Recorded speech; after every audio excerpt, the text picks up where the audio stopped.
Donc, vous nous proposez d'approuver la convention entre la ville, la préfecture, la MILDECA, donc la mission interministérielle de lutte contre les drogues et les conduites addictives. Donc, 150 000 € qui serviront entre autres à embaucher un chargé de prévention au sein de l'association Liberté Couleur. Comprendre en étudiant les profils des mineurs interpellés, notamment à Rennes, en ce qui concerne la législation sur les stupéfiants, est effectivement intéressant. L'axe 2 de la stratégie territoriale de sécurité et de la prévention de la délinquance, à savoir le volet prévention et compréhension, est plutôt bien pris en compte par la majorité et ses partenaires associatifs avec, et je n'y reviendrai pas, j'ai écrit avec les bémols qu'a souligné ma collègue. C'est l'axe 1 qui nous préoccupe et qui préoccupe les Rennais. L'axe 1, c'était assurer la sécurité et la tranquillité des Rennaises et des Rennais. Alors, beaucoup de choses, effectivement, ont été dites ce soir. Deux acteurs majeurs, effectivement, chers collègues, peuvent assurer la sécurité. L'État et la mairie. Alors, n'étant pas député et simple conseiller municipal, je ne m'attacherai pas au rôle de l'État, même si, effectivement, il a sa part, sa grande part à prendre. Nous sommes élus de la ville ici, et ce sont les possibilités d'action de la ville qui nous préoccupent et qui doivent nous mobiliser en tant que conseillers municipaux. La montée de la délinquance est objectivement mesurée. À Rennes, elle explose dans la qualité et dans la quantité, si je peux m'exprimer ainsi. Au dernier conseil municipal de rentrée, mon temps politique était exclusivement dédié à ce sujet. Et j'avais d'ailleurs j'avais inventorié de façon non exhaustive les faits graves qui s'étaient passés à Rennes entre juin et le 16 septembre.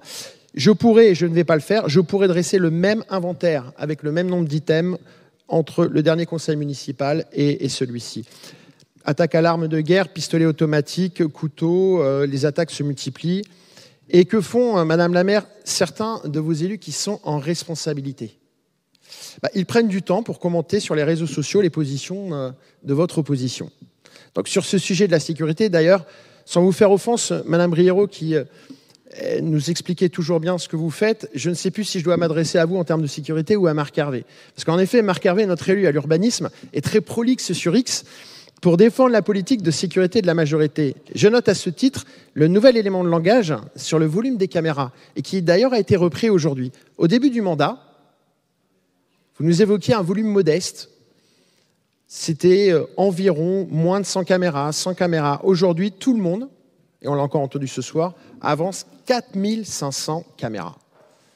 Je note un léger fléchissement dans la doxa. Au début du mandat, pas de caméras. Et maintenant, vous intégrez toutes les caméras qui existent dans la ville, y compris celles du réseau de transport, au passage, que ce soit mes collègues ou nous intégrions déjà au tout début du mandat. C'est un début, je m'en félicite. Toujours dans le chapitre des petits commentaires sur X, j'invite avec la plus grande courtoisie républicaine qui s'impose notre collègue Ludovic Brossard à être plus attentif au conseil municipal. En effet, lorsqu'il souligne dans un post du 12 octobre dernier une absence de proposition de l'opposition, je lui rappelle gentiment qu'au dernier conseil municipal, donc le 16 septembre dernier, j'ai énuméré une série de propositions que nous portons depuis 2020. Alors, pour M. Ludovic Brossard, qui n'était pas attentif au dernier conseil municipal, je redis que j'ai rappelé le 16 septembre dernier que nous proposons le doublement des effectifs de police municipale pour arriver à un policier municipal pour 1000 habitants, la création d'une brigade de nuit, la présence garantie de la police municipale à toute heure dans tous les quartiers, une meilleure coopération avec la police nationale, le déploiement massif de la vidéoprotection avec des agents derrière les écrans, sinon ça ne sert à rien, l'armement de la police municipale comme équipement afin de pouvoir assurer les missions précitées. J'apprécie beaucoup aussi votre intervention, Madame la maire. Vous avez cité effectivement un ami politique, Christophe Béchu, qui n'a pas armé sa police municipale à Angers. Peut-être faut-il, Angers ne fait pas autant la une peut-être que Rennes en termes de fusillade. Et puis, si vous avez voulu citer... oui, ils en ont une, Madame la maire, ils en ont une. Vous en avez toutes les semaines, Madame la maire. Je voudrais finir, puisque ce n'est pas un débat. Et vous auriez pu citer un autre... Vous auriez pu, si je peux continuer, vous auriez pu aussi citer un autre ami. Ouais. Alors vous auriez pu citer un autre ami politique, Édouard Philippe, qui lui a armé sa police municipale depuis 2020. Bref, Enfin, une meilleure considération de la police municipale rennaise en cessant les déclarations, notamment au sein de ce conseil municipal, qui rabaissent leur mission. Car s'il est vrai que les policiers municipaux n'ont pas les mêmes prérogatives, vous avez raison, Sébastien Simril, ils ne sont pas OPJ, et ici, je crois que personne ne l'a dit, ils n'ont pas les mêmes prérogatives que les nationaux, mais ils peuvent faire des opérations, notamment d'interpellation en flagrant délit ou pour assurer une sécurité immédiate. Ils participent aussi, je le redis, à des actions du quotidien pour lutter contre le narcotrafic avec des prises notamment de drogue importantes. Je crois à ce titre que d'ailleurs le mouvement de grève de l'APM de la dernière semaine n'est pas étranger aux 2 derniers points.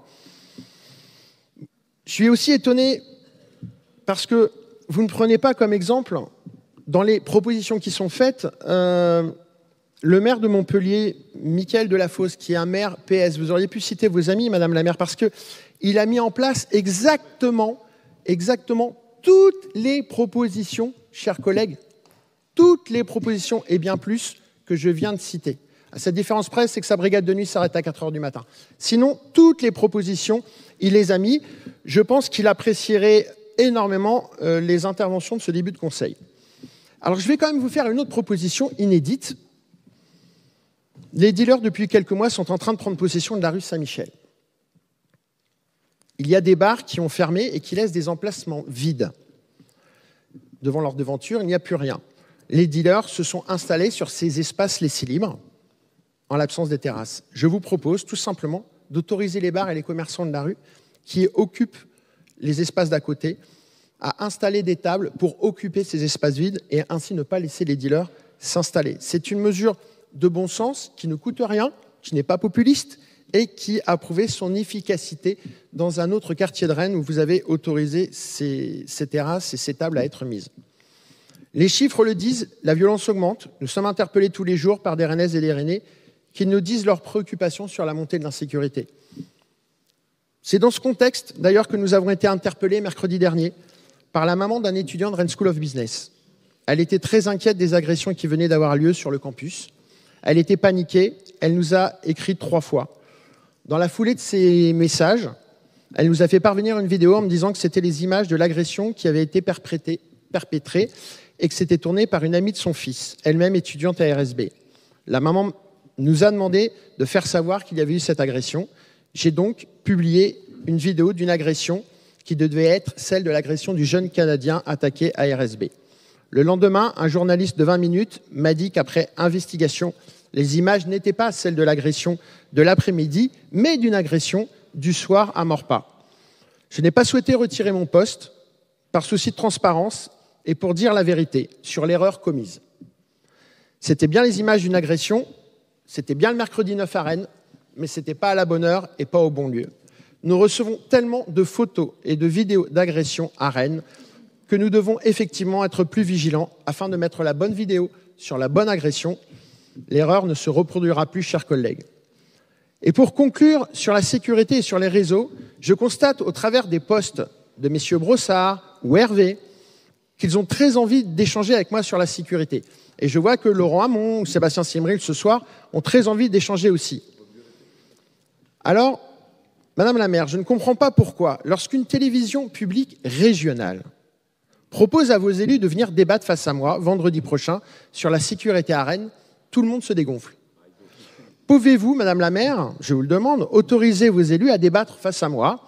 Il me semble que cela fait partie d'un exercice démocratique tout à fait normal. Et lors d'un débat télévisé, ce n'est pas la majorité qui a la police de la parole, cela permettra de répondre à un certain nombre de contre-vérités qui ont été énoncées ce soir.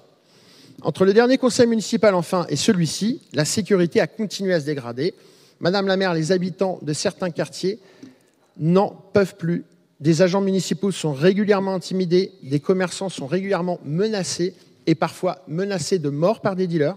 Vous êtes en responsabilité, vous pouvez actionner des leviers qui permettront d'améliorer la situation, pas de la résoudre, de l'améliorer. Vous pouvez construire un futur budget où la sécurité sera la priorité. Accuser les autres n'est pas une option digne d'un maire.